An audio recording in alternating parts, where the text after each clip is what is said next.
अच्छा,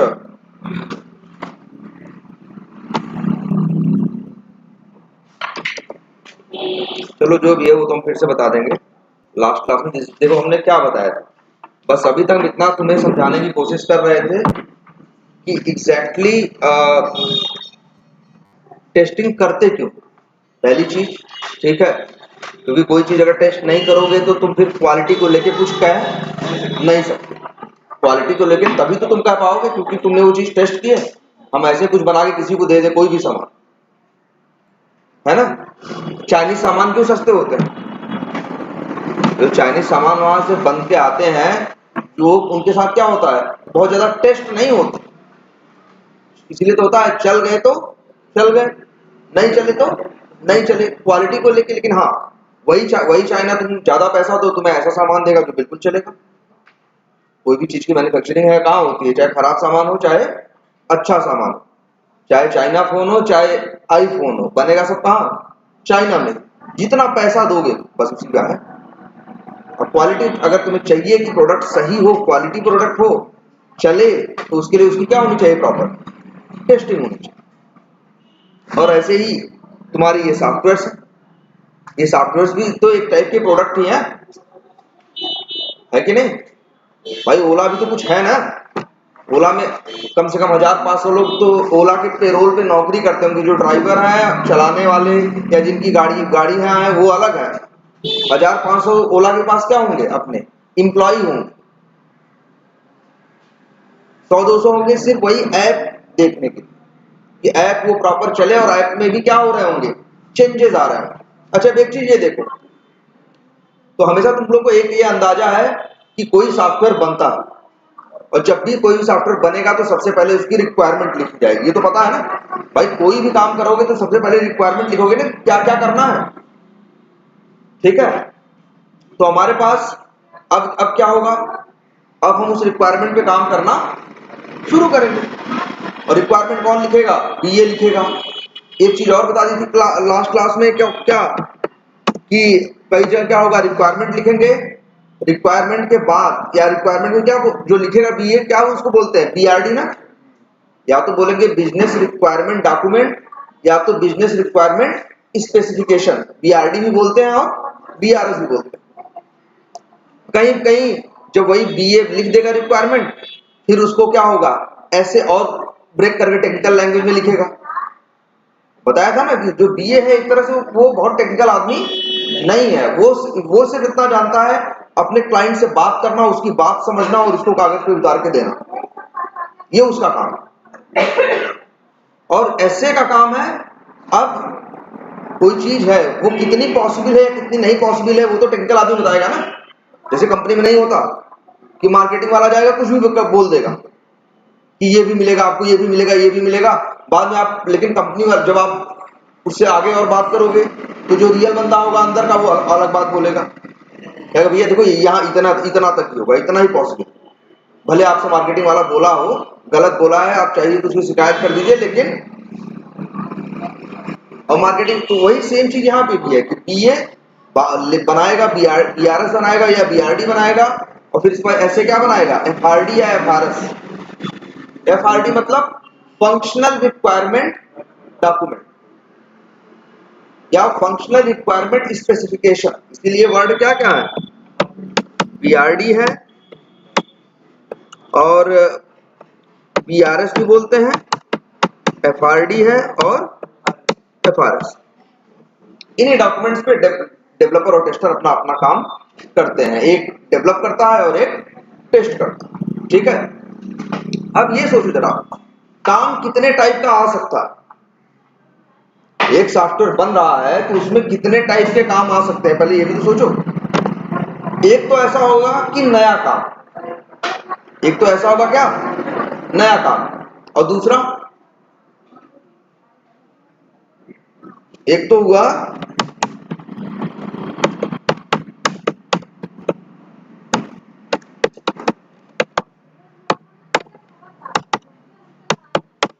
या क्या हुआ, न्यू रिक्वायरमेंट। भाई जो रिक्वायरमेंट होगी वो दो टाइप की होगी, एक तो ऐसी रिक्वायरमेंट होगी जो अभी तक आपके सॉफ्टवेयर में नहीं थी। सॉफ्टवेयर में नई नई चीजें ऐड होती रहती है कि नहीं, जब से बना है तब से फ्लिपकार्ट या कोई भी हो, सब बहुत बदले हैं। क्यों बदले हैं? क्योंकि उसमें नई नई चीजें और बड़े होते चले गए, क्योंकि उसमें नई नई चीजें ऐड होती चली गई। और क्या होता है,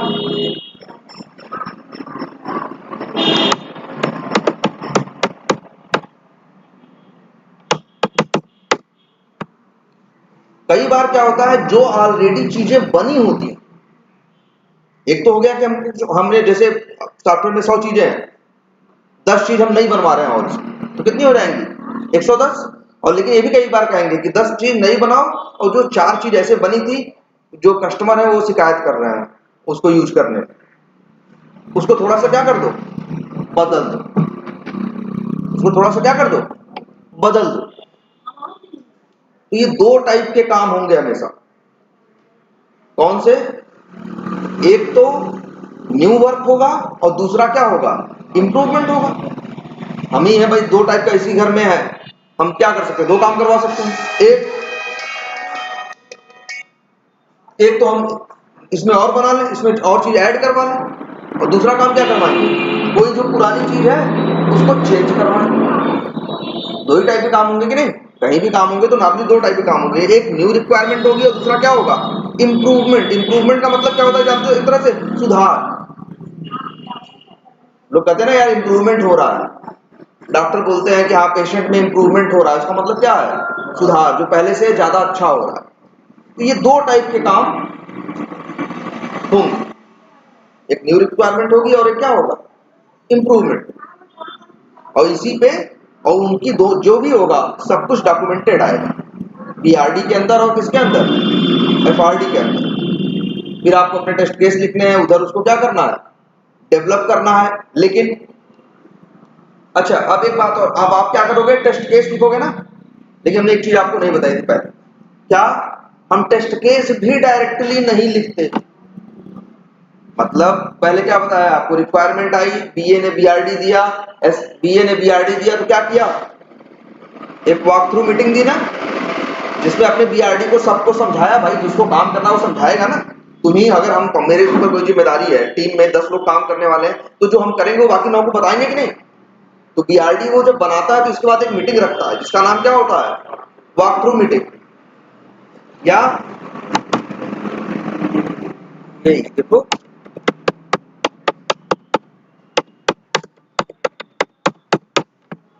और वो बीआर फिर क्या बता, उसको रिप्रेजेंट करता है, उसके बारे में सब बताता है कि भैया इतनी रिक्वायरमेंट है, ये इस काम के लिए, इस काम के लिए ऐसे इस्तेमाल होगा, ऐसे वैसे इस्तेमाल होगा। और कहेगा भैया डेवलपर टेस्टर जिसको जो डाउट हो, ऐसे जिसको भी जो डाउट हो हमसे पूछो। अभी जो भाई 1 घंटे जो मीटिंग चलेगी हम तब सब बताएंगे अपना क्या क्या रिक्वायरमेंट है, किस किस काम के लिए है। तो उसमें कोई सवाल दिमाग में आए तो वो पूछो, और नहीं तो भाई जाओ अभी इसको अपने हिसाब से पहले पढ़ोगे ना, रिव्यू करोगे, इसको पढ़ोगे, रिव्यू करोगे, उसके बाद फिर इसके ऊपर तब तो बनाओगे टेस्ट केस या कुछ भी। तो अगर तब भी कोई डाउट हो तो हमसे पूछ। फिर यही काम क्या करेगा, बीए बीआरडी लेके एस से क्या बनाएगा, एफआरडी बनाएगा। ऐसे क्या बनाएगा, एफआरडी। 2 दिन बाद वो भी कहेगा हम भी बना दिए एफआरडी, हम इसका वो दे रहे हैं, एक वॉक थ्रू मीटिंग मेरी है जिसमें हम सबको बताएंगे।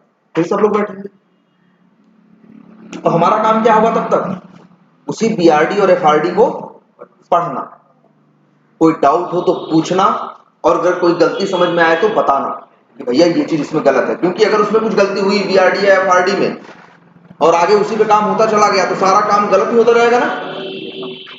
यहाँ आदमी तो घंटे के हिसाब से पैसा मांग रहा है, यहाँ आदमी तो पर डे का उसका 8 घंटे का काम है, 8 घंटे के हिसाब से उसकी बिलिंग हो रही है।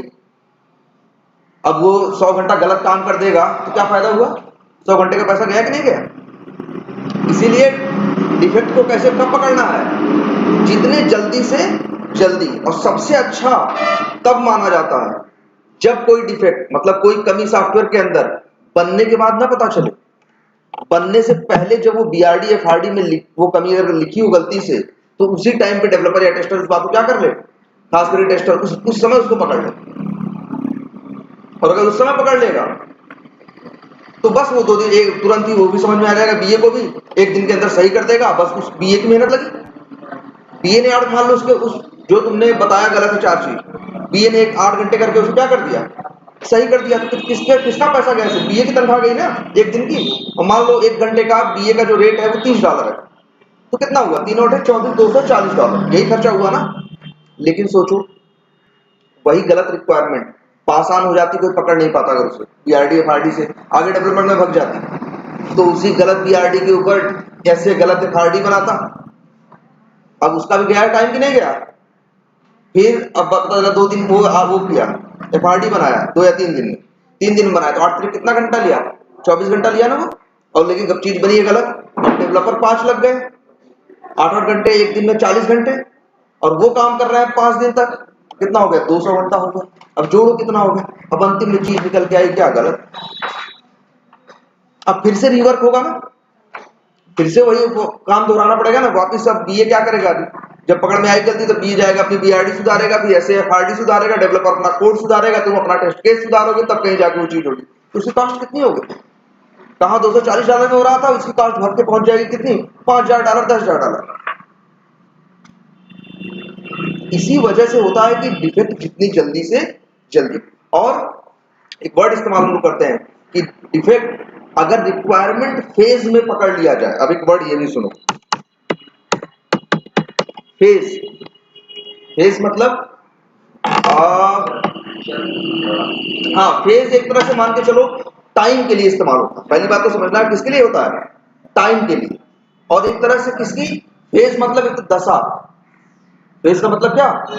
दशा। जैसे हम ही हैं, वो गेहूं बोते हैं, तो हम कहेंगे कि एक फेज होता है खेत की तैयारी करने का, दूसरा फेज होता है उसमें बोने का और पानी देने का, तीसरा फेज होता है उसे क्या करने का? काटने का। 3 हिस्सों में डिवाइड कर दिया ना। कोई पूछेगा कि भैया इसमें क्या करना, तो हम लोग भी जैसे यहाँ पे भी डिवाइडेड है कि नहीं?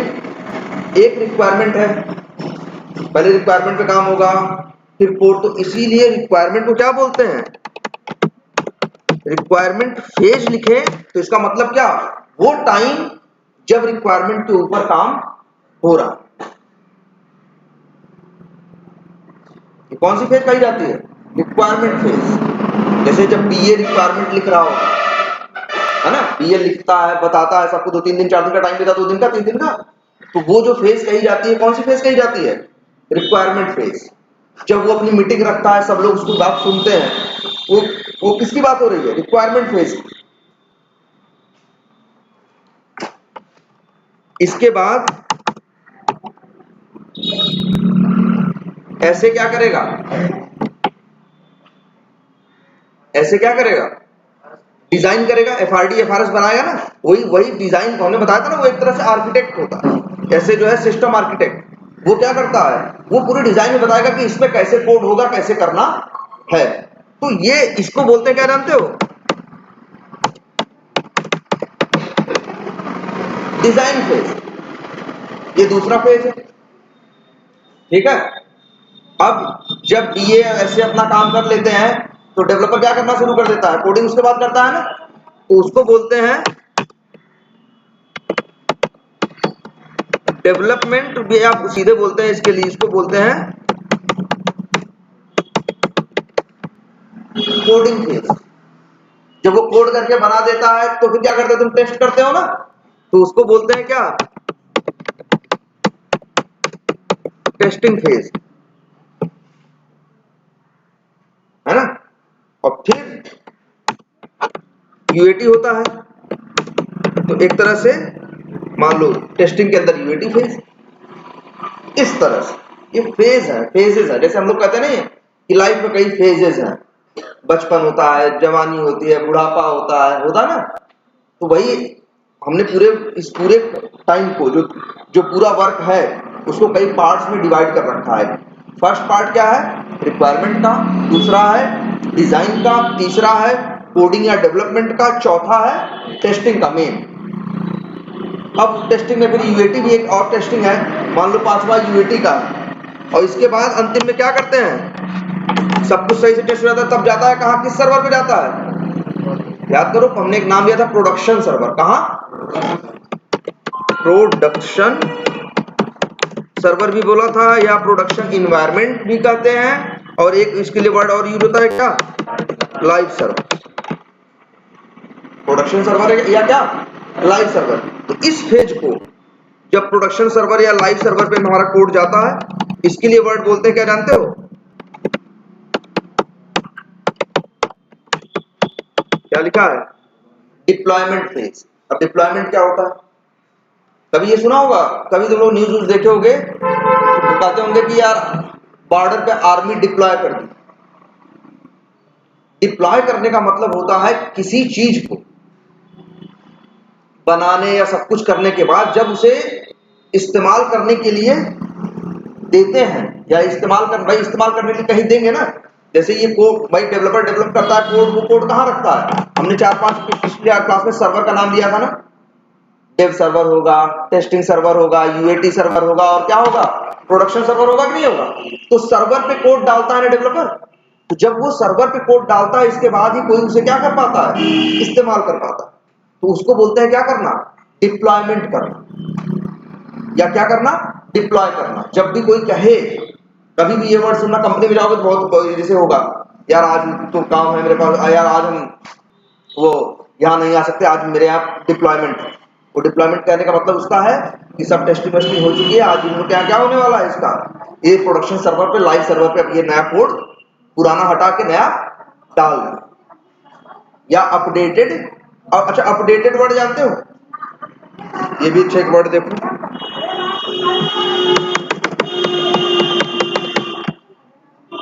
अपडेट करना। अपडेट करने का मतलब हुआ चेंज करना। क्या? चेंज करना। अपडेट करने का मतलब क्या हुआ? चेंज। जैसे ये देखो,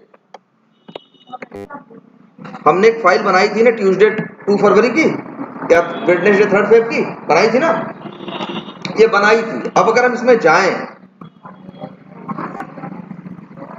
ओपन करें, और यहां पे हम मान लो 4 लाइन और क्या कर दें,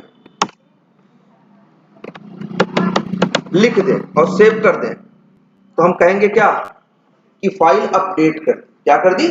अपडेट कर दी। मतलब उसमें या हम ऐसा नहीं सिर्फ जाके जोड़ें घटाएं, क्या है पहले से अगर हम उसे क्या कर दें, चेंज कर दे, तो हम वर्ड इस्तेमाल क्या करते हैं? अपडेट।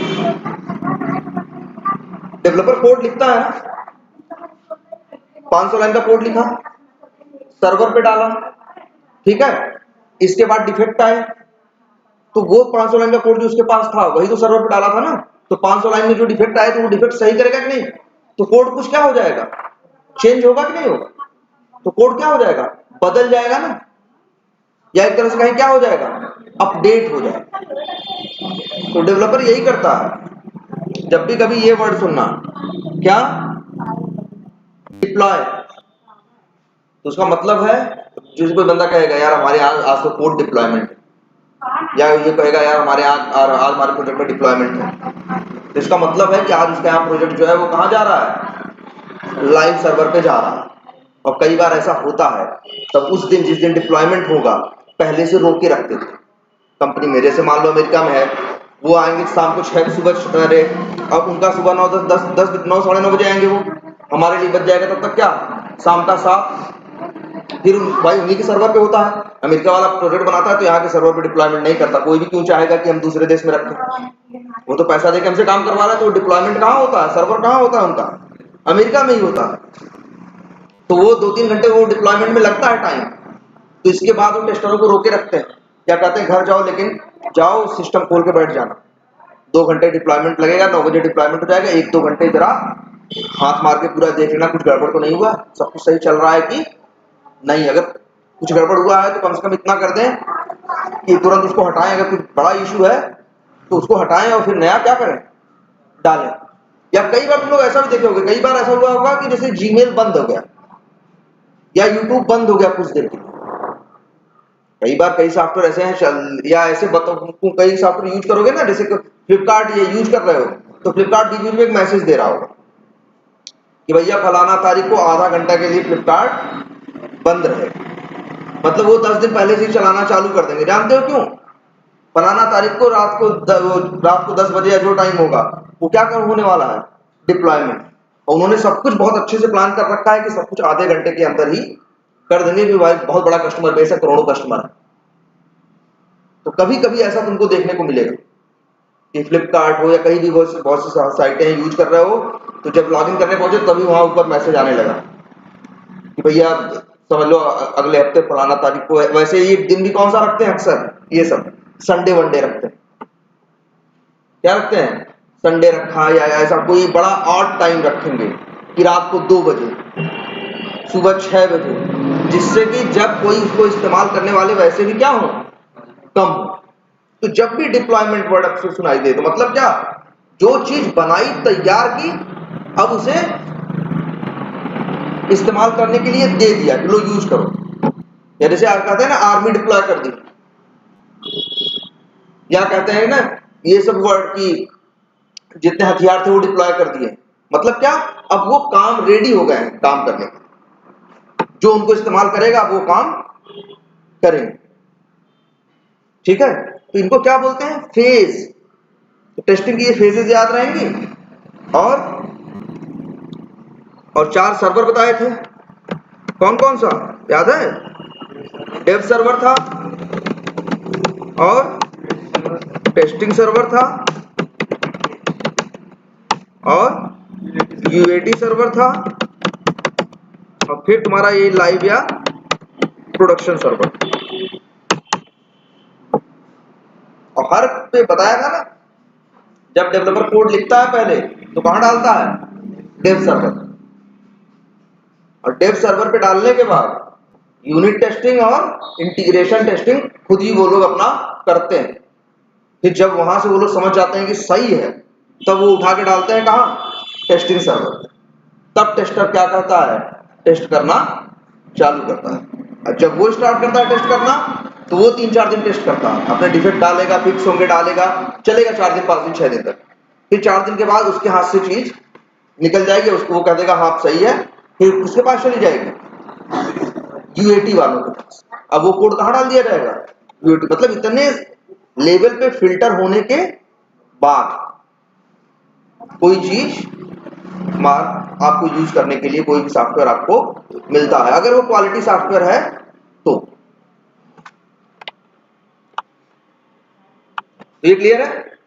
अच्छा, तो वही हम एक चीज बताना चाह रहे थे आपको कि जैसे रिक्वायरमेंट फेज है, तो डिफेक्ट इसीलिए कहते हैं कि डिफेक्ट अगर रिक्वायरमेंट फेज में मिल जाए तब बहुत अच्छा, नहीं तो टेस्टिंग फेज में तो मिलेगा ही। टेस्टर किस लिए है भैया, वो भी सैलरी ले रहे हैं, बड़े मन से काम करते हैं सभी, तो टेस्टिंग फेज में तो उन्हें क्या होगा, मिलेगा ही डिफेक्ट। लेकिन तारीफ तब है जब उसको कहां ढूंढ लो, रिक्वायरमेंट फेज। और कई बार ऐसा होता है, हम लोग जैसे अभी हम ही है इस प्रोजेक्ट में 3 साल से काम कर रहे हैं। अब एक ही प्रोजेक्ट में 3 साल 4 साल से काम कर रहे हैं, तो सब कुछ अंदर बाहर बहुत चीजें पता चल जाती हैं। और पता है, एक एप्लीकेशन को, एक सॉफ्टवेयर को सबसे अच्छा कौन जानता है, टेस्टर। डेवलपर जो बनाता है वो भी नहीं जानता, वो तुमसे आगे पूछेगा यार हमें समझ में आ रहा है, बताओ इसमें करना क्या है। हमने बीए ने लिखा यार, हमको रिक्वायरमेंट इतनी पल्ले नहीं पड़ रही, बताओ तुम। जबकि वो बनाया है, वो किया है, वो सब कुछ है, लेकिन ज्यादा पता किसके उसके बारे में किसको है, टेस्टर को। क्योंकि वो तो बस एक एंगल से सोचता और बनाता है, डेवलपर उसे 18 एंगल से ब्रेक करने की कोशिश करता है। तो वो चीजें भी सोचता है जो डेवलपर कभी सोचा ही नहीं था। तो सिंपल सी बात है, उसकी समझ अपने आप क्या हो जाती है, प्रोजेक्ट में बढ़ जाती है। तो कई बार ऐसा होता है, हम लोग के साथ भी ऐसा होता है कि टीम में कई ऐसे बंदे हैं मैनुअल टेस्टर जो रिक्वायरमेंट में से ही 4-6 बग निकाल के दे दिया। जैसे हम डिफेक्ट बोलते हैं ना, एक वर्ड और सुनो आज से, बग। डिफेक्ट जानते हो ना, जब एक्चुअल और एक्सपेक्टेड क्या हो, मिसमैच करे तो क्या होता है, डिफेक्ट होता है ना। जब भी कहीं कुछ टेस्ट करोगे तो एक तुम्हारी उम्मीद होगी और एक तुम्हें असली में मिलेगा। जब उम्मीद और असली दोनों मैच करती हैं तो कहते हो कि भैया ये टेस्ट पास हो गया। और अगर जैसे गाड़ी है, कहती हो कि 100 की स्पीड में जाएंगे, अब उसकी क्या है, अब तुम लिए हो, अब तुम्हें टेस्ट करने के लिए मिली, तो तुम्हारी उम्मीद क्या है, एक्सपेक्टेड क्या है कि भैया ये 100 की स्पीड में चलेगी। और तुम इसे चलाना शुरू करते हो, 70 से आगे जाती ही नहीं, फुल एक्सीलेटर दे लेते हो। तब क्या हुआ, एक्चुअल क्या है 70 है, एक्सपेक्टेड क्या था 100 था। एक्सपेक्टेड तो 100 था ना, कि चलना कितना चाहिए 100 की स्पीड में, चल कितनी रही मैक्सिमम 70, तो अंतर आया कि नहीं। जब भी एक्सपेक्टेड और एक्चुअल में अंतर हो, या जब भी जो आपकी उम्मीद है और जो आपको रिजल्ट मिल रहा है उसमें अंतर है, तभी हम कहेंगे क्या है, डिफेक्ट।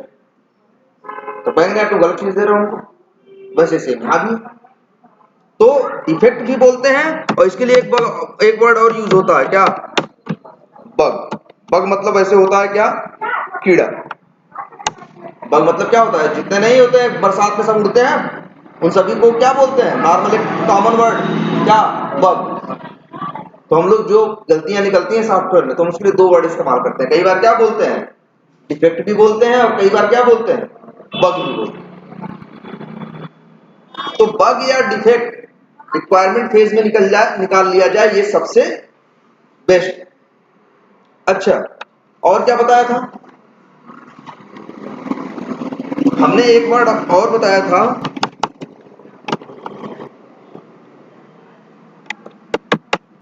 याद आ रहा है किसी को?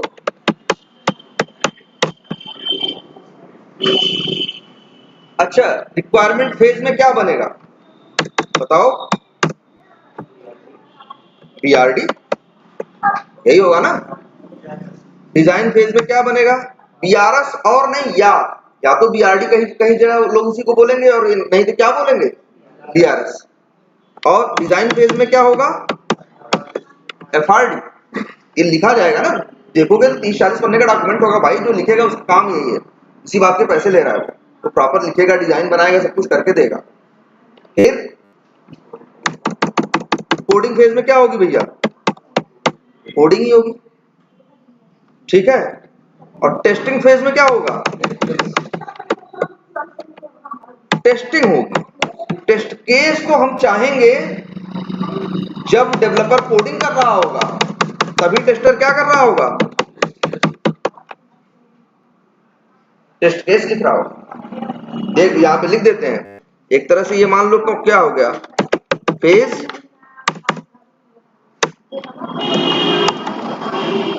और ये क्या है,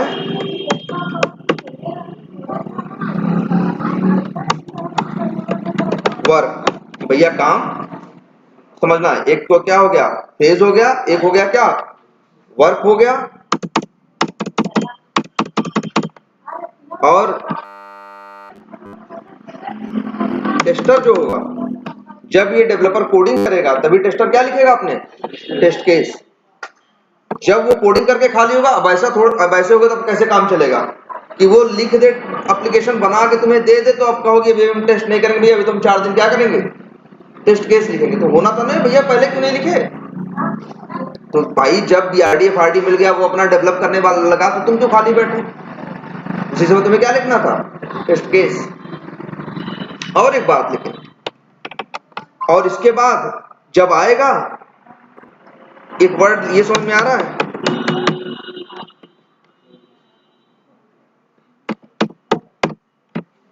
क्रिएट करना मतलब क्रिएशन मतलब कुछ बनाना। तो डेवलपर क्या, सॉरी टेस्टर क्या करता है, टेस्ट केस क्रिएशन करता है कि नहीं, या एक तरह से लिखते हैं, ये वर्ड लिख देते हैं ज्यादा समझ में आए, क्या करता है, टेस्ट केस राइटिंग करता है कि नहीं, राइट करता है कि नहीं। और जब बन के आ जाता है, तो टेस्टिंग में वो क्या करता है, टेस्ट केस रन करता है ना। क्या काम करता है वो भाई, टेस्ट केस क्यों लिए करता है, रन करने का मतलब क्या होता है, वही टेस्ट केस पढ़ पढ़ के वहां चला चला के देखना। तो टेस्ट केस रन करता है। ये एक टेस्टर के दो मेन काम होते हैं, एक मैनुअल टेस्टर के, क्या, टेस्ट केस राइट करना और टेस्ट केस रन करना। अच्छा, और एक बात आपको बताएं, अच्छा तो टेस्टर का काम कब शुरू होगा, जब रिक्वायरमेंट फेज और डिजाइन फेज खत्म हो जाएगा तब ना। जब वो कोडिंग शुरू करेगा तब ये क्या करना शुरू करेगा, टेस्ट केस लिखना शुरू करेगा, यही बोल रहे हैं ना। तो मान लो 3 दिन लगा, मान लो 2 दिन लिया बीए ने, 2 दिन लिया एसए ने, या 3 दिन लिया मान लो बीए ने, और 2 दिन लिया किसने, एसए ने, कितने दिन हो गए, 5 दिन। इसके बाद तो बीआरडी एफआरडी मिला, तो 5 दिन क्या करेगा, वो खाली रहेगा टेस्टर ना, बिल्कुल नहीं। कंपनी किसी को पैसा दे रही है तो आपको 1 ही मिनट वो भले वैसे आप अपना काम 8 घंटे का था 4 घंटे में खत्म करके खाली बैठे हो, वो अलग बात है, लेकिन वो आपको खाली बैठने के लिए पैसे नहीं दे रही है। तो यहाँ पे अभी भी आप काम करोगे, जब रिक्वायरमेंट फेज में क्या करोगे, रिक्वायरमेंट रिव्यू करोगे ना। क्या करोगे भाई, भाई रिक्वायरमेंट पढ़ोगे 8 बार, रिव्यू करने के एक बार नहीं पढ़ोगे, कम से कम 6 बार 7 बार 8 बार पढ़ोगे 2 दिन के अंदर, तभी तुमको उसकी सारी बात समझ में आएगी। ऐसे भी कंपनी में नहीं चलता कि कुछ भी हो, मतलब जहां जरा से दिखा गए मुंह उठा के पूछ लिया। भाई आप पूछने चले गए तो आपने सामने वाले का भी तो टाइम खराब किया। तो बार बार नहीं पूछते, तो भैया हम लोग करते क्या है, पहले 4-6 बार 8 बार उसी रिक्वायरमेंट जो 25-30 पन्ने का डॉक्यूमेंट होता है, 4-6-8 बार उसको क्या करते हैं, पढ़ते हैं, रिव्यू करते हैं। और उसी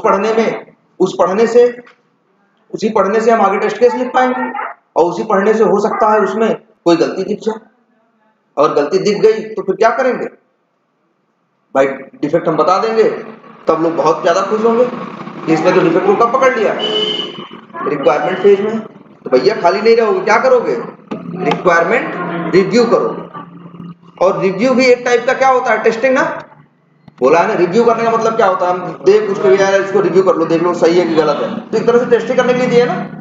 तो रिव्यू भी क्या है, एक टाइप की टेस्टिंग है। लेकिन कैसी टेस्टिंग है, बात समझो। मतलब रिक्वायरमेंट फेज में जब बीआरडी लिख के देगा तब टेस्टर खाली नहीं बैठेगा, वो उस बीआरडी का रिव्यू करेगा, या एक तरह से कहो बीआरडी के ऊपर स्टैटिक टेस्टिंग करेगा। कैसी टेस्टिंग, स्टैटिक। देखो टेस्टिंग 2 टाइप की होती है, कौन कैसी, स्टैटिक और नॉन स्टैटिक। जब तुम कोई चीज रिव्यू करते हो तो वो क्या है, स्टैटिक टेस्टिंग। लेकिन तुम्हारे पास टेस्ट केस लिखा है, तुम पढ़े और चला चला के उसे क्या कर रहे हो, सॉफ्टवेयर पे खुद ही चला के देख रहे हो, तब वो क्या है, डायनेमिक टेस्टिंग। डायनेमिक टेस्टिंग की पहली कंडीशन यही है कि भैया जो टेस्ट करना वो बना होना चाहिए, और स्टैटिक टेस्टिंग में वो चीज बनी होनी चाहिए ये जरूरी नहीं। हाँ भाई वो बनेगा तो किसी आधार पे बनेगा, किसी डॉक्यूमेंट पे बनेगा ना, वो डॉक्यूमेंट भी जब वो रिव्यू करेगा तो एक तरह से क्या कर रहा है, वो टेस्टिंग कर रहा है, और उस टेस्टिंग को क्या बोलते हैं, स्टैटिक टेस्टिंग। अब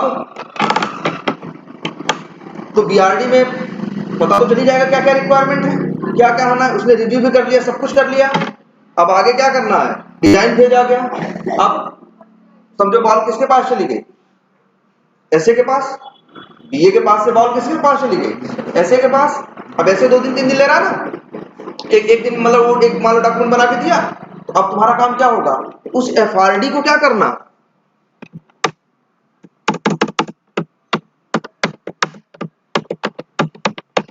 रिव्यू करना। और ये भी कैसी टेस्टिंग है, बोला सही है, सही बोल रहे हैं, बात समझ में आ रही कि नहीं। अच्छा अब इसमें एक बात और समझो छोटी सी, हम टेस्ट केस भी ऐसे ही नहीं लिख देते, सही तरीका है और होना भी ये चाहिए, हम टेस्ट केस पहले नहीं करते, हम सबसे पहले टेस्ट प्लान बनाते हैं। एक नया वर्ड सुनो तुमको, ये बीच में डाल दे रहे हैं ये टेस्टिंग, ये क्या, टेस्ट प्लान भी एक 8-10 पन्ने का डॉक्यूमेंट होगा जो टेस्टर बनाता है। और टेस्टर में भी कौन, जैसे तुम्हारी काम करोगे तो अकेले तो नहीं रहोगे ना, 6 लोग 7 लोग टीम में रहोगे, 8 लोग टीम में रहोगे, तो उसमें हो सकता है कोई एक होगा जो सीनियर होगा, वो क्या करेगा, जिसके पास 4-6 साल 8 साल 10 साल का एक्सपीरियंस है, वो क्या बनाएगा, टेस्ट प्लान। भैया इसमें इसको टेस्ट करना, मतलब इसमें क्या क्या है मेनली, कैसे टेस्ट करना है, क्या टेस्ट करना है, क्या नहीं टेस्ट करना है कि नहीं, कितने दिन में देना है, कौन इस पे काम करेगा, कौन लिखने में कौन कौन रहेगा, चलाने में कौन कौन रहेगा, ये पूरा प्लान होगा कि नहीं होगा। और वो 8 साल 10 साल का उसका एक्सपीरियंस है, वो सबसे ज्यादा सैलरी ले रहा है, किस बात की ले रहा है, इसी बात की, उसे 8 साल का एक्सपीरियंस है, उसने कई जगह काम किया है, तो उसका काम क्या है, टेस्ट प्लान बनाना।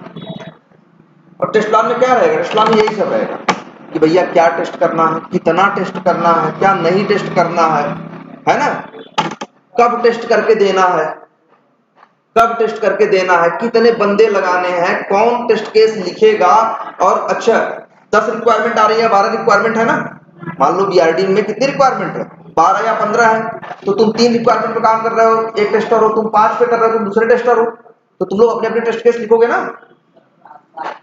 तो किसी रिक्वायरमेंट में तुम करोगे, किसी रिक्वायरमेंट में, तो वो सब कुछ प्लान होगा कहां पे, टेस्ट प्लान के अंदर।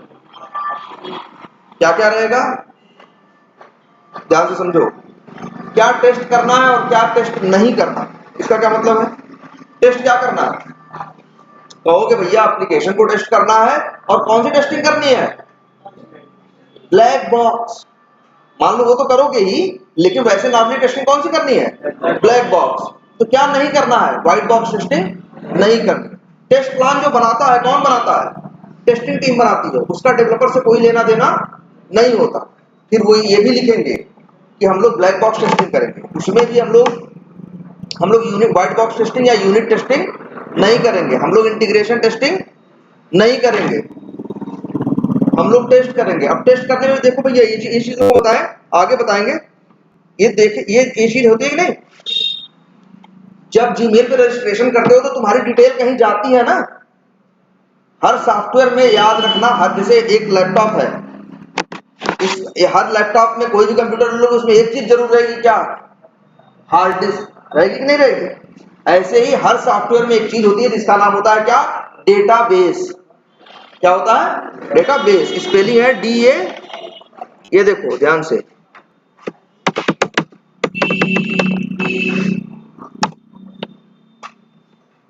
डाटाबेस। जितने जैसे अभी जीमेल के पास मान लो 100 करोड़ यूजर हैं, तो 100 करोड़ लोगों की डिटेल उसी डाटाबेस के अंदर रखी।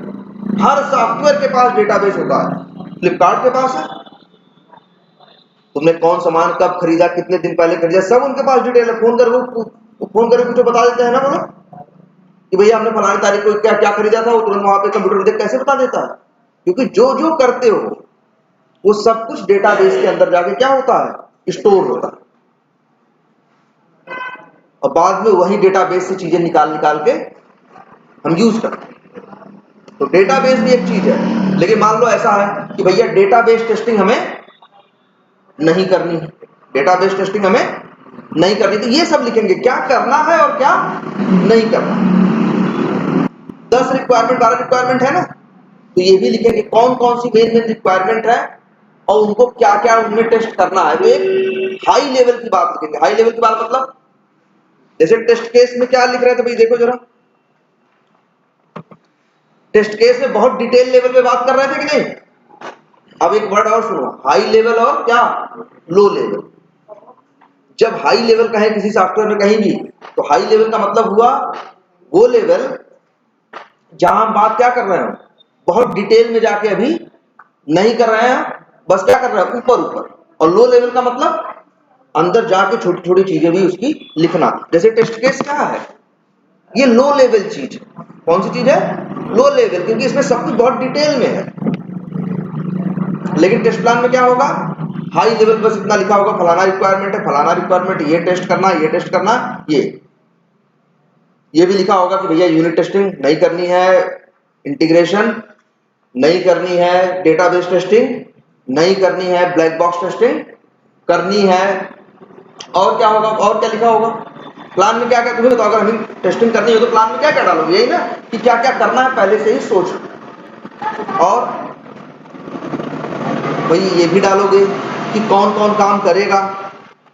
टीम में है 3 लोग तो डिवाइड करोगे ना, 12 रिक्वायरमेंट है तो भैया तुम 3 पे करोगे, तुम 5 पे करना और तुम 4 पे करना। तो ये काम बांटना पड़ेगा कि नहीं, काम इस और काम बांटने को क्या कहते हैं, वर्क डिस्ट्रीब्यूशन। क्या डिस्ट्रीब्यूशन मतलब क्या होता है, बांटना। डिस्ट्रीब्यूटर होता है ना, डिस्ट्रीब्यूशन।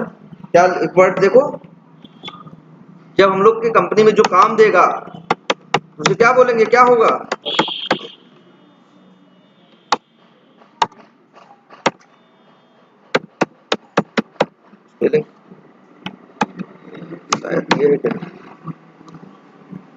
ठीक है, वर्क डिस्ट्रीब्यूशन। इसका मतलब क्या, वर्क को डिस्ट्रीब्यूट करना। भैया तुम 4 पे करोगे, तुम 5 पे करोगे और तुम 3 पे करोगे। ऐसे ही नहीं दे देंगे कि तुमसे दुश्मनी है तुम्हें 4 दे रहे हो या इनको दोस्त ये इनको 3 दे रहे हैं।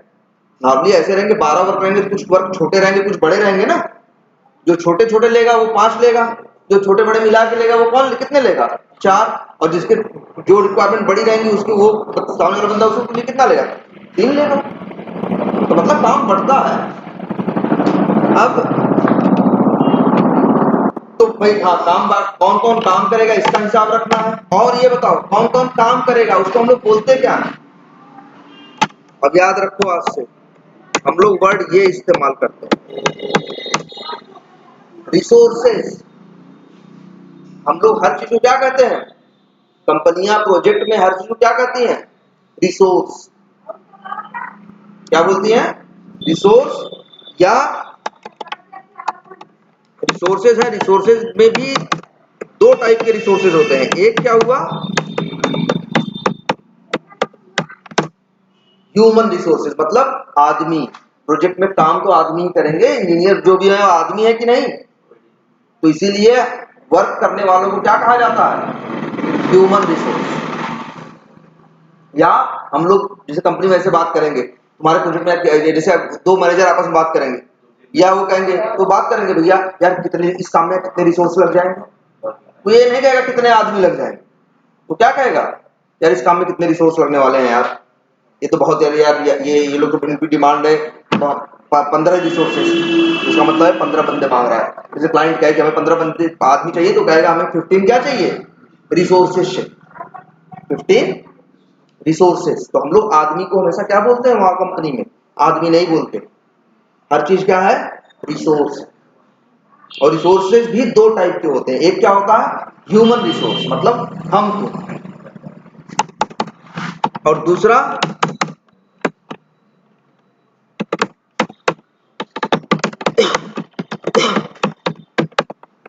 सॉफ्टवेयर रिसोर्स, और तीसरा हार्डवेयर रिसोर्स। अब ये क्या चीज है भाई सॉफ्टवेयर रिसोर्स और हार्डवेयर रिसोर्स। तो भैया काम करेंगे हम तो आदमी चाहिए, वो हो गए कौन ह्यूमन रिसोर्स। अब मान लो हम कह रहे हैं हम टेस्ट, हम तुम्हारी काम तुम मेरी कंपनी में काम कर रहे हो, तुम टेस्टर हो, तुम टेस्ट केस लिख रहे हो, तो तुम डिमांड करोगे ना भैया कि एक्सेल हमें दो। ये कंपनी में ऐसे नहीं होता कि हम अपना कहीं से पायरेटेड लेंगे और डाल के और नेट से डाउनलोड करके की ढूंढ के चला लेंगे। हम लोग कंपनी के सिस्टम पे ऐसा कुछ नहीं करते। कोई भी कंपनी जितने भी सॉफ्टवेयर यूज करती है, जैसे हम लोग जितने मान लो हमारी कंपनी में 150 बंदे हैं तो 150 विंडो इन लोगों ने खरीदी है विंडो 10, 150 MS ऑफिस इन लोगों ने क्या किया है खरीदा है। कंपनियां कभी पायरेटेड वर्जन नहीं काम चलाती कभी भी नहीं तो अदरवाइज छापा पड़ जाए तो कंपनी सीज हो सकती है। कंपनी कभी इसमें नहीं कर। और बताओ सॉफ्टवेयर में है क्या, सब लोग जब पायरेटेड ही चलाने लगेंगे तो पायरेटेड इसे तुम लोग चलाते हो कि एक सीडी लिए एक सीडी से दूसरी बनाई दूसरी से तीसरी बनाई इस्तेमाल कर रहे हो। कंपनियां ऐसे नहीं करती। तुम्हारे सिस्टम में जो चीज पड़े रहेंगे, जो विंडो हो चाहे जो सॉफ्टवेयर होगा, अपने मन से कुछ भी इंस्टॉल नहीं कर सकते। जब भी कुछ इंस्टॉल करना होगा पूछना होगा। और अगर कुछ भी सॉफ्टवेयर है जो पैसे में मिलता तो वो ऐसे नहीं ऐसे ले लोगे, उसका लाइसेंस लेंगे वो लोग भाई, भले कितनी भी कॉस्ट होगी वो कॉस्ट पे करेंगे तभी कोई सॉफ्टवेयर यूज करेंगे। तो तुम काम करोगे तो एक्सेल तुमको चाहिए ना, तुम्हें एक्सेल चाहिए टेस्ट केस लिखने के लिए ना, तो वो क्या हुआ सॉफ्टवेयर रिसोर्स है कि नहीं। एक्सेल भी क्या है मतलब तुम्हें काम करने में जितने सॉफ्टवेयर की रिक्वायरमेंट हो उसको तुम क्या बोलोगे, उसको क्या बोला जाएगा सॉफ्टवेयर रिसोर्सेस। अब तीसरी चीज क्या हो गई हार्डवेयर रिसोर्स।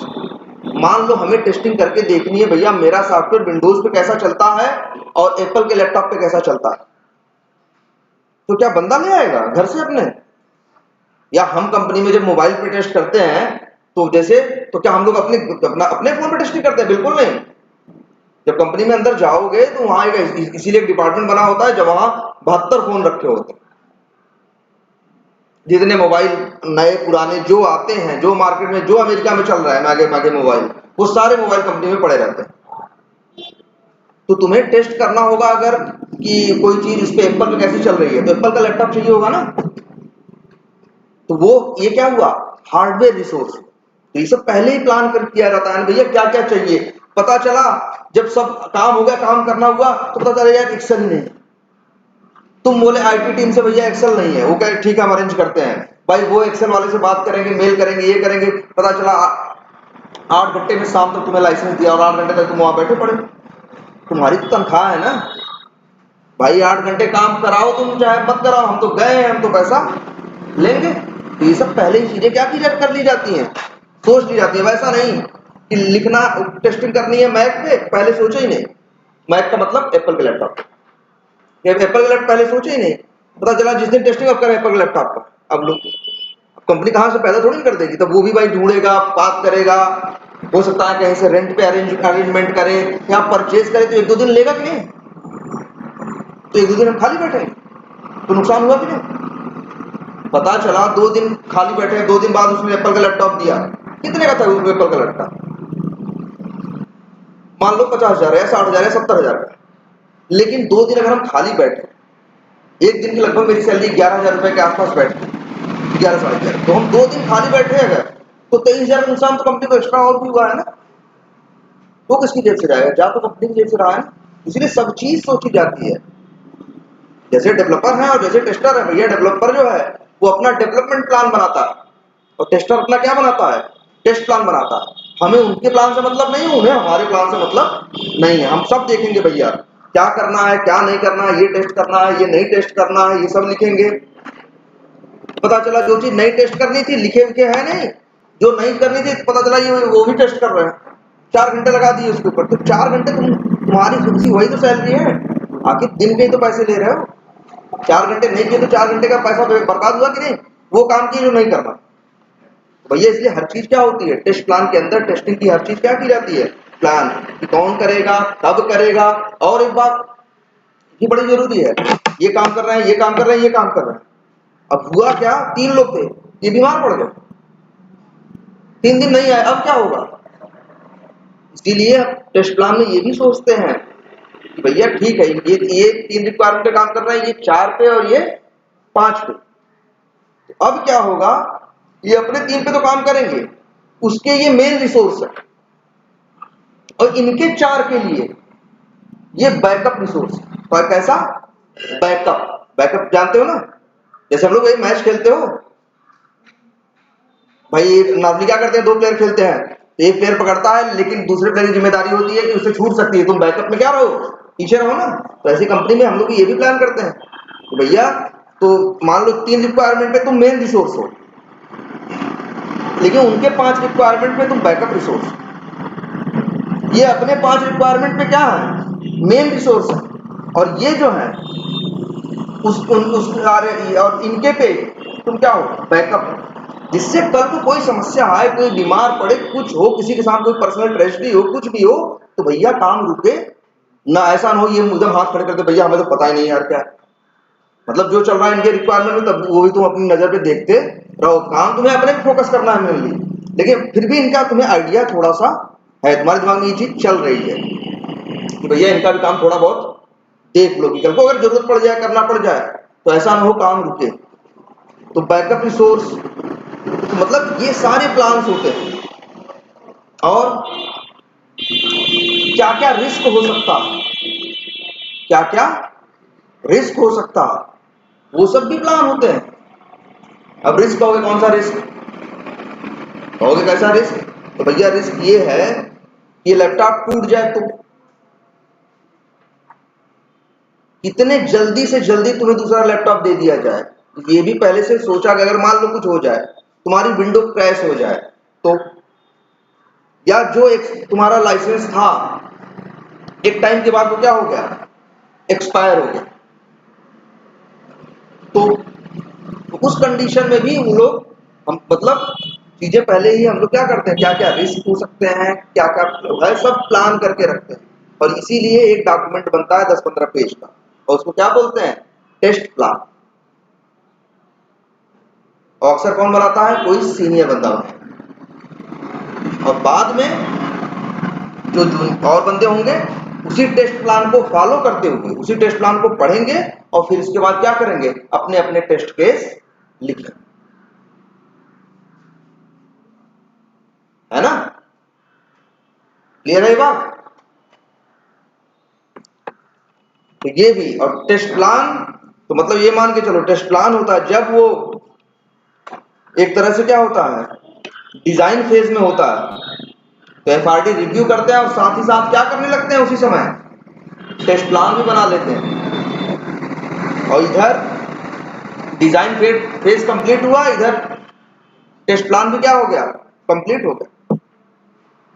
और कंप्लीट होने के बाद जब कोडिंग फेज चलेगा तब उधर उधर क्या किया जाएगा, टेस्ट केस लिखा जाएगा। या फिर ऐसा भी हो सकता है कि एफआरडी बनाई उसने 2 दिन में, लेकिन हमने टेस्ट प्लान बनाया क्या 3 दिन में। लेकिन पहले टेस्ट प्लान बनाएंगे, इसके बाद क्या लिखेंगे, टेस्ट केस। ठीक है, और फिर टेस्ट केस रेडी हो गए तो उन टेस्ट केस को क्या किया जाएगा, रन किया जाएगा। और वो रन करना कौन सी टेस्टिंग होगी, डायनेमिक। जब टेस्ट केस को चला चला के देखते हो, मतलब टेस्ट केस को क्या करते हो, रन करते हो, तो उसे क्या बोलते हैं, डायनेमिक टेस्ट। और ये भी हमने कुछ बताया था, और तुम लोग को याद करो, 3 टाइप के थे ना। स्टैटिक टेस्टिंग में क्या क्या आता है, रिव्यू और वॉक थ्रू, और तीसरा इंस्पेक्शन। और तीनों में अंतर है। रिव्यू मतलब किसी चीज को फिर से रीचेक करना, देखना। वॉक थ्रू का मतलब यहां भी कोई चीज देखी ही जाएगी, लेकिन एक बंदा होगा दिखाएगा और बाकी 6, 7, 8 लोग उस चीज को समझने की कोशिश करें, उस चीज को सीखने की, समझने की। वॉक थ्रू में क्या करेंगे भाई, यही तो करता है डेवलपर टेस्टर। क्या करते हैं, जो रिक्वायरमेंट बता रहा है डेवलपर, वो पीए, उसको समझने की कोशिश करते हैं ना। लेकिन इंस्पेक्शन में क्या होगा, वहां भी एक ही आदमी होगा, कुछ अपना दिखाएगा ही, लेकिन 6 लोग सीखने के लिए नहीं बैठे हैं। 6 लोग उस चीज में गलतियां निकालने के लिए इंटेंशनली दिमाग से बैठे हैं कि इसमें गलतियां निकल के चीर फाड़ करनी है, बस कैसे इसमें गलतियां ढूंढे। तो है तीनों मीटिंग, रहेंगे 7 ही 8 बंदे रहे। और जब भी देखो रिव्यू भी होगा तो किसका होगा, किसी डॉक्यूमेंट का ही होगा ना। वॉक थ्रू में भी बीए क्या बनाएगा, बीआरडी वही तो डॉक्यूमेंट ही बना रहा है। और इंस्पेक्शन जो होगा, इसमें क्या होगा, इसमें भी कौन होगा, इसमें भी कोई डॉक्यूमेंट होगा जिसका इंस्पेक्शन किया जाएगा। तो तीनों में किसी डॉक्यूमेंट का कोई एक डॉक्यूमेंट ही है, लेकिन किसी को रिव्यू भी किया जाता है, कभी वॉक थ्रू भी हो। लेकिन हाँ देखो अंतर कहाँ है, वॉक थ्रू में एक आदमी दिखाता है और सामने वाली बंदे जो होते हैं उसके बारे में बहुत ज्यादा नहीं जानते। लेकिन इंस्पेक्शन में ऐसा होता है कि 6-7 बंदे बैठे हैं, वो इस चीज के बारे में जानते हैं, और इसमें गलतियां, मतलब समझ लो ये एक तरह से एक जगह एक आदमी क्या है जो प्रेजेंट कर रहा है, वो बता रहा है सब, और दूसरी जगह उसमें सब गलतियां निकालने के लिए बैठे। दोनों का माइंडसेट में फर्क हुआ कि नहीं। और ये तीनों क्या है, स्टैटिक टेस्टिंग। और डायनेमिक टेस्टिंग कब होती है भाई, जब तुम रियल एप्लीकेशन, मतलब जो एप्लीकेशन बन के आता है उसके ऊपर टेस्टिंग करते हैं। और कौन सी टेस्टिंग करते हैं, बताया है ना, स्मोक, और क्या, रीटेस्टिंग, रिग्रेशन टेस्टिंग, ठीक है। और या फिर जो भी यूएटी वाले करते हैं, यूएटी टेस्टिंग, है ना। क्या यूनिट टेस्टिंग नहीं, यूनिट टेस्टिंग और जैसे जो इंटीग्रेशन हो रहा है वैसे, इसीलिए देखना कि जो यूनिट टेस्टिंग है, और लेकिन हाँ यूनिट टेस्टिंग इसकी यही रहेगा, डायनेमिक ही रहेगा। वो भी क्या है एक तरह से डायनेमिक है, लेकिन यूनिट टेस्टिंग भी चलो वो तो हम बताएंगे, वो भी मैनुअल भी होती है, ऑटोमेशन से भी होती है। वैसे जो यूनिट टेस्टिंग है, क्या बताया हमने व्हाइट बॉक्स टेस्टिंग के बारे में, कि हम कोड, डेवलपर कोड लिखता है जैसे। अच्छा एक चीज और बताते हैं मजे की, ये वर्ड समझो क्या होता है, क्या लिखा है, पीयर। क्या लिखा, पीयर। पीयर किसको बोलते हैं, साथ में 4 बंदे जब काम कर रहे हैं तो वो लोग आपस में क्या होते हैं, पीयर। कलीग भी बोलते हैं और क्या बोलते हैं, पीयर भी बोलते हैं। एक होता है क्या, पीयर रिव्यू। इसका क्या मतलब है, पीयर रिव्यू का मतलब है हम डेवलपर है, तुम डेवलपर हो, तुम डेवलपर हो, हम लोग काम कर रहे हैं ना, हम अपना कोड लिखे और लिखने के बाद तुमसे कहे यार तुम मेरा देख लो और लो आओ हम तुम्हारा देख लो। क्योंकि कई गलतियां ऐसी होती हैं जो हमें अपनी नहीं दिखती, तो तुम मेरा कोड एक बार रिव्यू करके देख लो यार, तो इसे क्या बोलेंगे? Peer review. कैसा रिव्यू है ये? Peer review. कि जब तुम, जैसे तुम लोग बचपन में करते थे, याद करना है दो लोग हो तो कहते हो ना तुम हमसे पूछ लो हम तुमसे पूछ लेंगे, या हम काम कर रहे हैं साथ में कुछ किया, बगल वाले बंदे से कहा यार मेरे देख लो यार इसमें कुछ गलती तो नहीं तुम्हारे एंगल से, हमें तो लग रहा है सब सही है लेकिन तुम भी देखो। तो वो ये वन नजर मारता आधा घंटा देखा था सही है यार, एक दो गलती उसको लगती तो बोल देता है यार यहाँ ये चीज देखो गलत लग रही है, मैं ये चीज गलत लग रही है। इसे क्या बोलते हैं? Peer review. जब साथ काम करने वाले बंदे आपस में एक दूसरे के काम का क्या करते हैं? रिव्यू करते हैं, तो बोलते हैं क्या कर रहे हैं? पीयर रिव्यू कर रहे हैं। और जो साथ में दो बंदे काम कर रहे हो या चार बंदे या 10 बंदे, वो सब आपस में क्या है? पीयर। तो एक डेवलपर है, हम भी, तुम भी डेवलपर, हमने तुम्हें अपना कोड दिया कि मेरा एक बार कोड यार देख लो, तो तुम क्या करोगे वहां? वो डायनेमिक टेस्टिंग नहीं है, वो कोड को बस रिव्यू करेगा, कोड को चला के देख नहीं रहा है, वो कोड को चला के नहीं देख रहा, कोड सिर्फ क्या कर रहा है? रिव्यू कर रहा है। तो वो कैसी टेस्टिंग है? स्टैटिक। डायनेमिक टेस्टिंग वो जहां जिस चीज पे टेस्टिंग करनी है उसके ऊपर वर्क किया जाए, तब तो वो क्या कही जाएगी? डायनेमिक। जहां बस कोई बात लिखी है, चीजें लिखी हैं, अभी बन के रेडी नहीं है, या अभी मतलब इस्तेमाल वाली को नहीं है, तुम अंदर की चीज देख रहे हो, बस ये तुम रिक्वायरमेंट क्या कर रहे हो? रिव्यू कर रहे हो। बीआरडी को एफआरडी को क्या कर रहे हो? रिव्यू कर रहे हो। ये सब क्या है? Static testing. कोड को रिव्यू कर रहे हो, ये भी क्या है? Static testing. और अच्छा एक बात ये भी है, ये भी बात होना, रिव्यू कितनी जरूरी चीज, कितनी बार बोला हमने, कंपनी में जब हम काम करते हैं हम टेस्ट केस लिख रहे हैं, तुम टेस्टर हो ना, हम अपने टेस्ट केस लिखते हैं, तुम अपने, तो हम कहते हैं कि तुम मेरे देख लो हम तुम्हारे देख लो। ऐसा तो नहीं कुछ इस टेस्ट केस में हम मिस कर रहा हूं, जो चीज जरूरी थी टेस्ट करना और हम वो चीज टेस्ट केस में नहीं लिख रहा हूं। तो आपस में भी हम पीयर रिव्यू कराते हैं, आपस में भी हम पीयर रिव्यू कराते हैं। और जिस दिन हम टेस्ट केस लिख देते हैं, तो अब टेस्ट केस को क्या कर सकते हैं? टेस्ट केस लिख दिया तो उसके बाद उसको रन कर सकते हैं ना। लेकिन ये भी याद रखना, तो टेस्ट केस भी, कोई भी चीज आगे यूं ही नहीं जाती। हमने टेस्ट केस लिखा, हम कह रहे हैं सही है, तुमने अपने लिखे तुम कह रहे हो सही है, आपस में पीयर रिव्यू कर लिया, वो ठीक है।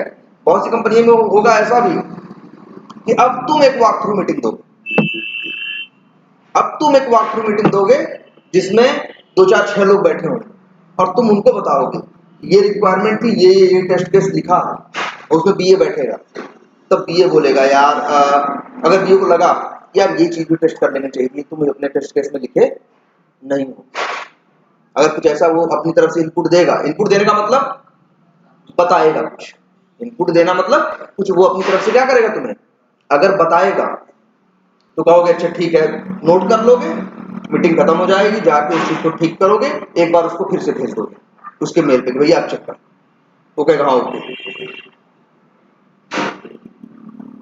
ओके का मतलब क्या करेगा? वो क्या कहेगा, क्या करेगा?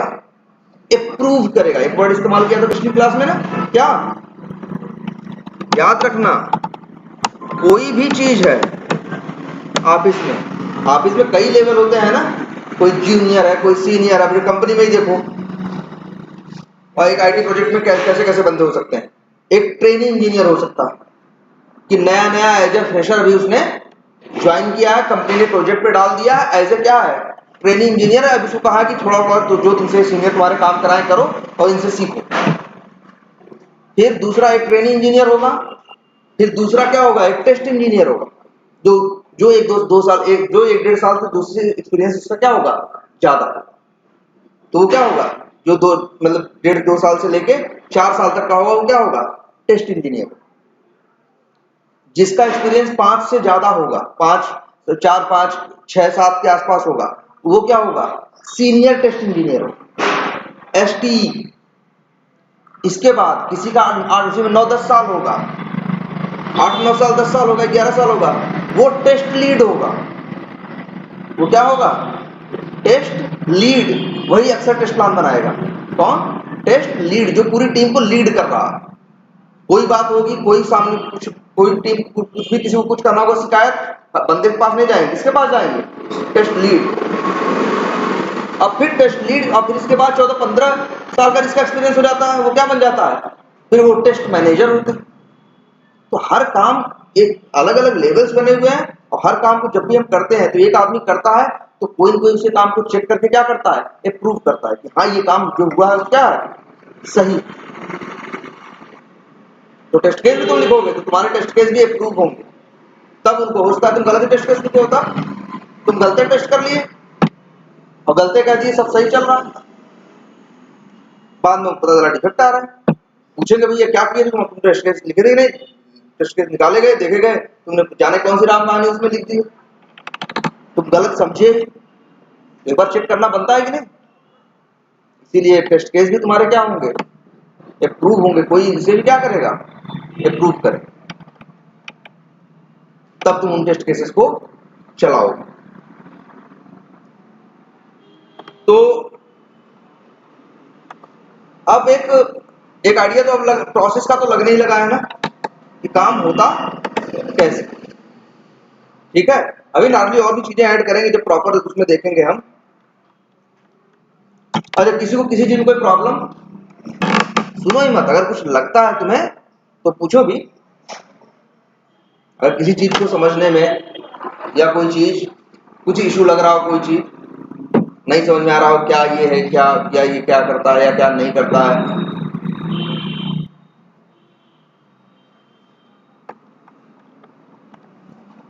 तो स्टैटिक टेस्टिंग समझ में आई ना?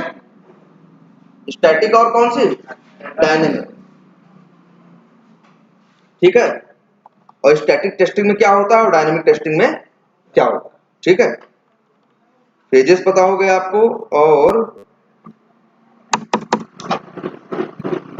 अच्छा, इसका अंदाजा किसको किसको है?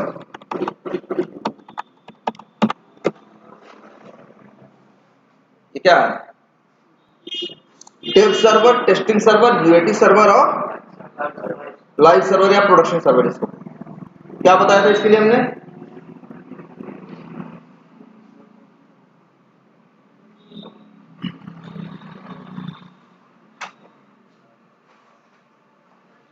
इसके लिए क्या बताया था हमने?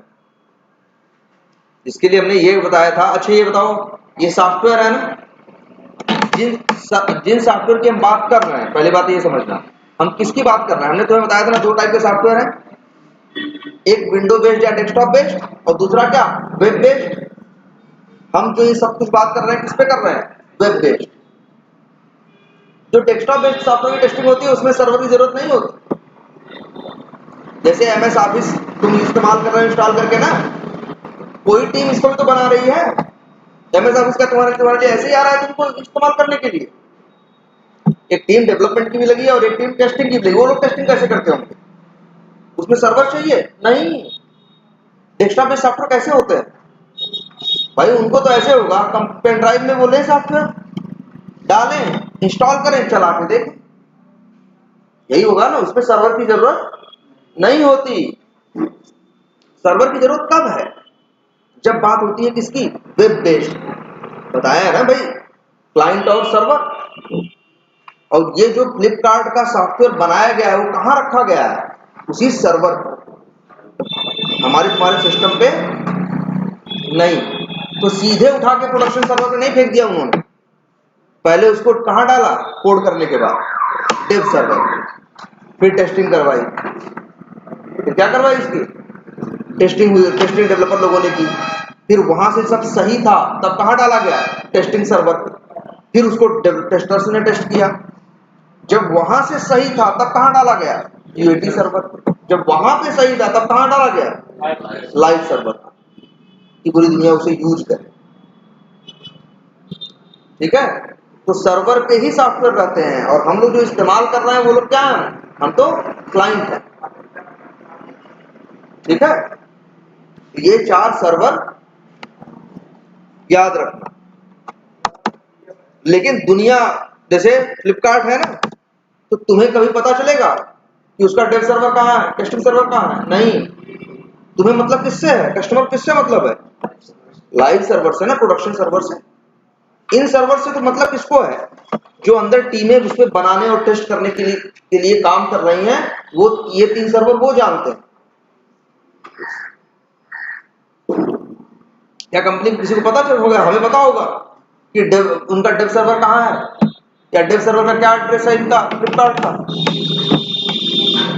उनको पता होगा जो वहां उस प्रोजेक्ट में काम कर रहे हैं। अच्छा, सर्वर कह रहे हैं, सर्वर का एड्रेस कह रहे हैं, सर्वर का एड्रेस क्या होता है? अरे भैया ये जो नहीं होता gmail.com लिखा हुआ, ये जो gmail.com है यही सर्वर का क्या है, एड्रेस है,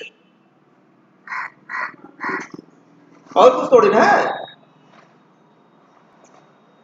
यही जो तुमको दिख रहा है ना gmail.com, यही उसका क्या है, सर्वर का एड्रेस है। लेकिन किस सर्वर का एड्रेस है, हम नॉर्मल जो रह रहा है ना, ये लाइव सर्वर का है या किसका है, प्रोडक्शन सर्वर। हमारे पास फ्लिपकार्ट के डेव सर्वर का या यूएटी सर्वर का या टेस्टिंग सर्वर का हमारे पास कोई एड्रेस नहीं है, हमारे पास वो नहीं है। हमारे पास gmail.com हमें बताता है किसका एड्रेस है, लाइव सर्वर। अक्सर लेकिन बताते हैं तुमको, कंपनियों में जब नाम रहता है, जैसे मान लो gmail.com है, तो अक्सर देखोगे डेव सर्वर का यूआरएल कुछ ऐसे होगा, dev.gmail.com पर। मतलब होने को कुछ भी हो सकता, हम ये नहीं कह रहे डेव लिखा ही होगा, लेकिन उसका एड्रेस क्या होगा, अलग होगा। और उसे कौन जानता है, सिर्फ उसी प्रोजेक्ट में काम करने वाले जानते हैं। और उसमें साथ में एक नियम ये भी रहेगा भाई, क्या हर सिस्टम पे नहीं खुलेगा। अच्छा, हम काम कर रहे हैं, टेस्टिंग कर रहे हैं अपनी टीम में, किस पे कर रहे हैं टेस्टिंग, लाइव सर्वर पे नहीं, हम तो टेस्टिंग सर्वर पे कर रहे हैं। टेस्टर हमें सैलरी मिल रही है, किस पे काम कर रहे हैं, टेस्टिंग सर्वर पे। उसका एड्रेस हमारे पास है और एड्रेस है मेरे पास, लेकिन तब भी सिर्फ मेरे ही लैपटॉप पे चलेगा। हम तुम्हें एड्रेस दे भी देना, अपने चलाओगे, चलेगा बोलेगा नहीं, वो तो कॉन्फिडेंशियल चीज है ना। जो बना रहे वही दुनिया देखने लगे तो फिर बचा क्या। वो ना तो डेव सर्वर किसी को कभी दिखेगा, ना टेस्टिंग सर्वर दिखेगा, और ये किसको दिखेगा, जो उस प्रोजेक्ट पे काम कर रहे होंगे उनको उनको ही मिलेगा। पहले तो वो जानेंगे वही। और मान लो गलती से किसी के पास चला भी गया तो तुम्हारे लैपटॉप पे चलेगा नहीं, ये भी है, वो मेरे ही लैपटॉप पे चलेगा।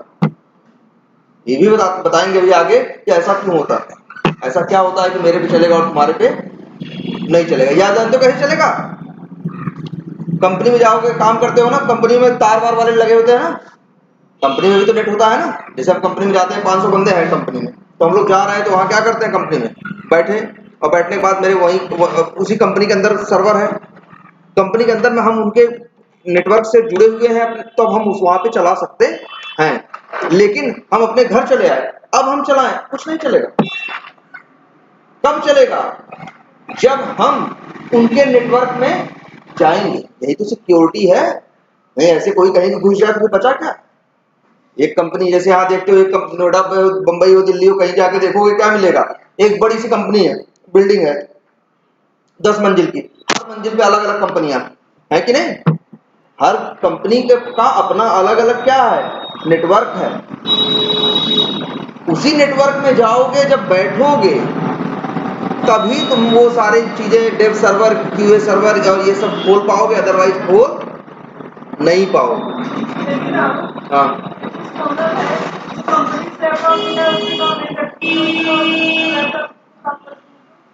हाँ, अब वही देखो कैसे हो पाता। मतलब मेन खेल किसका है, मेन खेल नेटवर्क का। मेन खेल किसका है, नेटवर्क का। तुम कंपनी के नेटवर्क में रहोगे, पहली बात तो तुम्हारे पास उसका एड्रेस हो, डेव सर्वर का और क्यूए सर्वर का, सॉरी टेस्टिंग सर्वर का, यूएटी सर्वर का, ये मैटर नहीं करता। तुम्हें कंपनी के नेटवर्क में होना भी चाहिए। अब लेकिन तुम लोग ये भी एक चीज देख रहे होगे कि हम भी तो लैपटॉप लेके यहाँ बैठे हैं, हम कहाँ कंपनी के नेटवर्क में हैं, हम तो किससे, हम तो वोडाफोन के इस नेटवर्क से जुड़े हुए हैं ना, अपने फोन के, हम तो कंपनी के नेटवर्क में नहीं है ना। इसीलिए एक सॉफ्टवेयर आता है, ध्यान देना। और कहां खुलेगा ये बताओ, कहां, कंपनी के नेटवर्क में खुलेगा ना। और वो कंपनी का जो नेटवर्क है,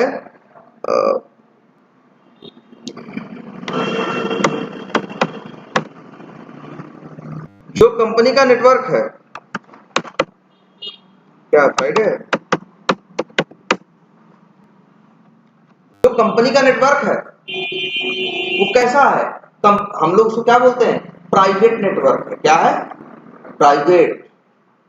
हमारी जितनी चीजें होती हैं कंपनी से रिलेटेड, काम से रिलेटेड, वो सब कुछ कहाँ रहती है, वहां पे हम अंदर जाके यूज कर पाते हैं, क्योंकि वो हमारी कंपनी का क्या नेटवर्क होता है, प्राइवेट बोलते हैं। क्या है, प्राइवेट नेटवर्क। जो या तो उस नेटवर्क में जाओगे तब काम करेगा, लेकिन हम तो यहीं से काम कर रहे हैं ना।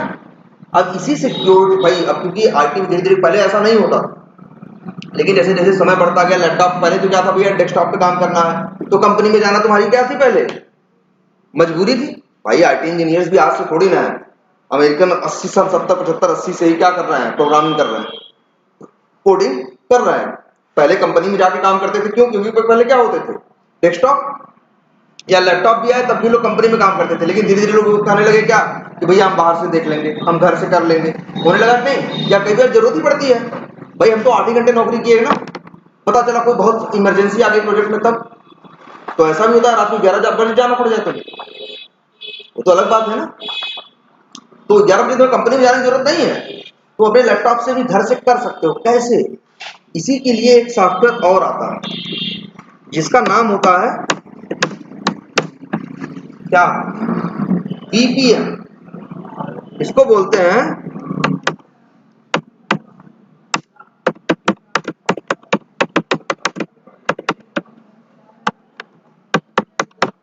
यही सॉफ्टवेयर मेरे सिस्टम पे पड़ा हुआ। वो सॉफ्टवेयर पहले हम अपने सिस्टम पे चलाते हैं, मेरी कंपनी ने, मेरे क्लाइंट ने हमको उस सॉफ्टवेयर का यूजर नेम पासवर्ड बनाया, वो दिया। तो जब हम वो सॉफ्टवेयर चलाते हैं, उसमें यूजर नेम पासवर्ड डालते हैं, तो वो सीधे कहाँ जाता है, अमेरिका। और अमेरिका में जो मेरी कंपनी का प्राइवेट नेटवर्क है, उससे हमको क्या कर देता है, जोड़ देता है। तभी हम इस्तेमाल कर पाते हैं, अदरवाइज थोड़ी ना इस्तेमाल कर पाते।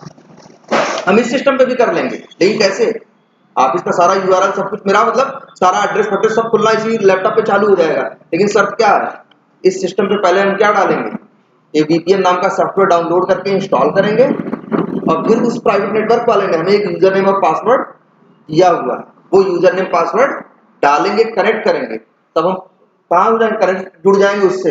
लेकिन अब जानते हो क्या होगा, अब तुम नया गूगल खोल के देखो उसमें, ठीक है, नया गूगल खोल के उसमें देखो, तो अभी अभी तुम जब गूगल करके मान लो सर्च करते हो क्या, जूता, तो सब चीजें कहां से, इंडिया से रिलेटेड जूते आते हैं ना, जो ऊपर भी आते हैं, दाम वाम रुपए में लिखा रहता है ना। जब तुम अमेरिका के उसमें, जिसमें हम अपने क्लाइंट के कंपनी के नेटवर्क से जुड़ गए, अब हम कुछ सर्च करेंगे सब अमेरिका का दिखाई देगा, हर चीज डॉलर में दिखाई देगी, क्योंकि अब इंटरनेट को ये पता चलेगा कि ये आदमी यहाँ बदोई में नहीं बैठा है, कहाँ बैठा है, अमेरिका पे।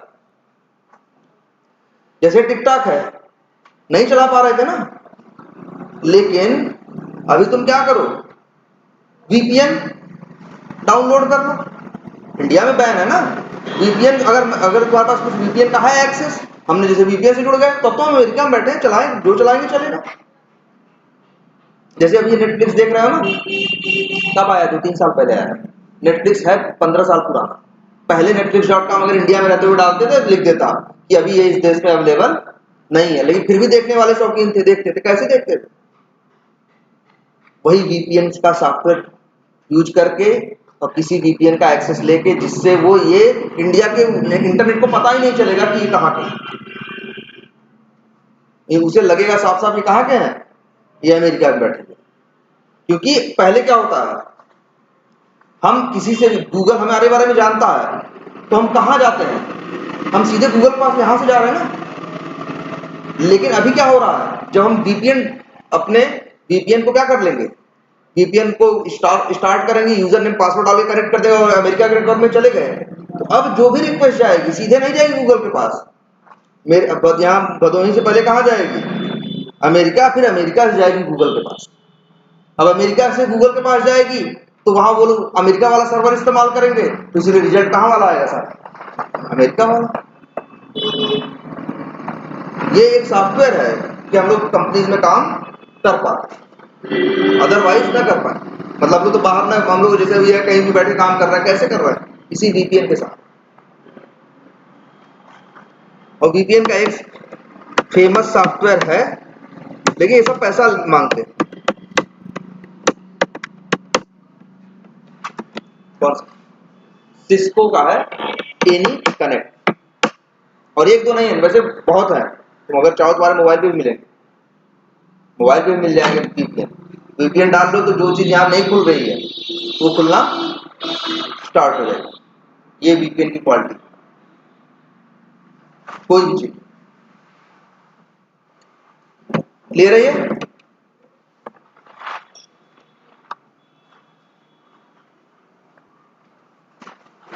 तो ये भाई कितना टाइम हुआ देखो,